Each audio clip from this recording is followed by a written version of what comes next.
It's me, Humphrey, and I'm the stir-frying physicist. I'm going to talk about cooking rice. Now, that may seem like really, really boring, but cooking rice, it's funny how controversial it can become. And of course, you don't have to cook the rice my way. You may not like the way it turns out, but I like the way it turns out. So that's what I'm going to share with you. It's also one of the simplest ways of that I know of cooking rice. Rice is sometimes not given a fair shake in Western cuisine. People kind of like just treat it as something to sop up the juices, which it can do, but it does it better if it's cooked properly. If it's too dry, if it's too mushy, it's not the same experience, and the combination of texture and flavor is very much an element of the enjoyment of Chinese food. So, as my wife says, the rice is like a canvas upon which is painted the entire meal, if it's a Chinese meal at least, because all the different sauces and stuff eventually make their way into the sauce, into the rice, and it helps extend the flavor and the enjoyment of the main dish, which is often very spicy, or maybe not spicy but well spiced and salty or peppery or whatever it is.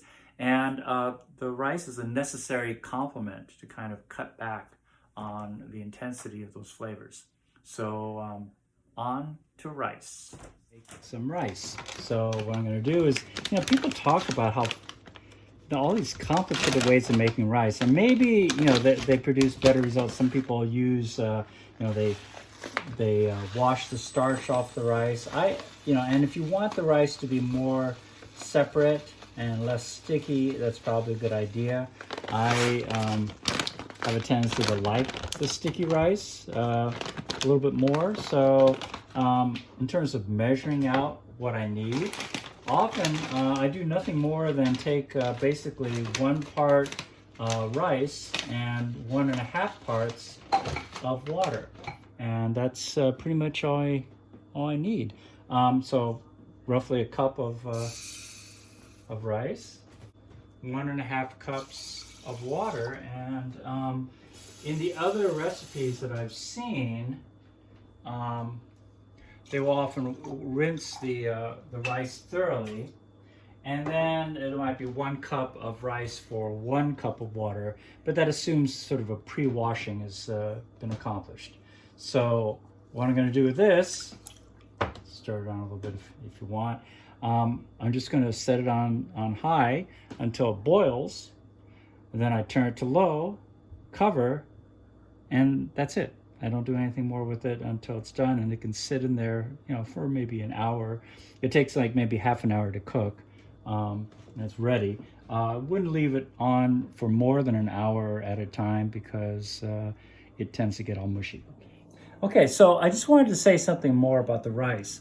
I literally did nothing more than add 1 cup of rice and 1.5 cups of water without washing. Now, again, it can result in a starchier rice than you might like, in which case, by all means, wash it.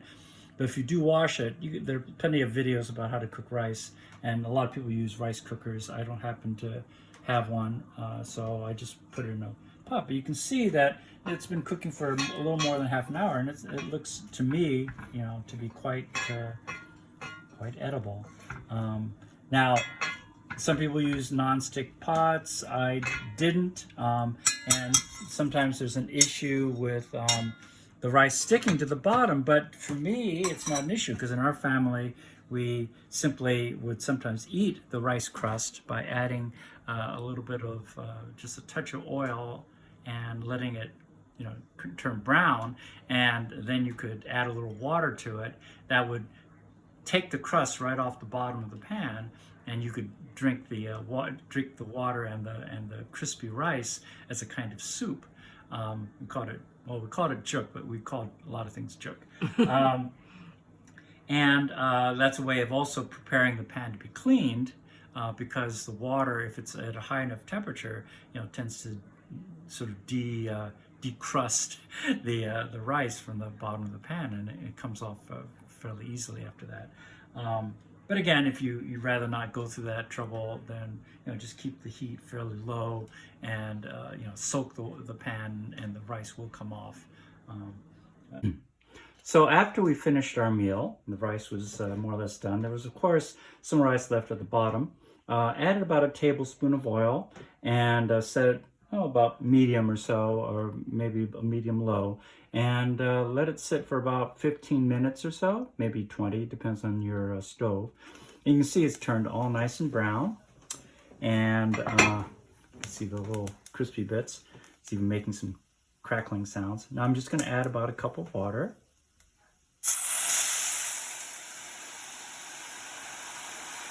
And turn off the heat. You can see the residual heat is causing it to boil up. And that makes a nice sort of broth. You can sort of gently scrape off the rice, and you can see it makes a kind of, you can add seasonings if you want. Sometimes if you've cooked chicken or something in the rice, that adds a really nice flavor to this particular concoction, which again, my family used to call juk, because loosely speaking, it's rice with liquid. And then I eat this, and it's maybe a little extra carbs than I really need, but it's a sort of reminder of yumminess and comfort from home. Properly cooked rice is like a perfect, clean canvas upon which a masterpiece can be drawn. Until next time, subscribe and like the video. Take care.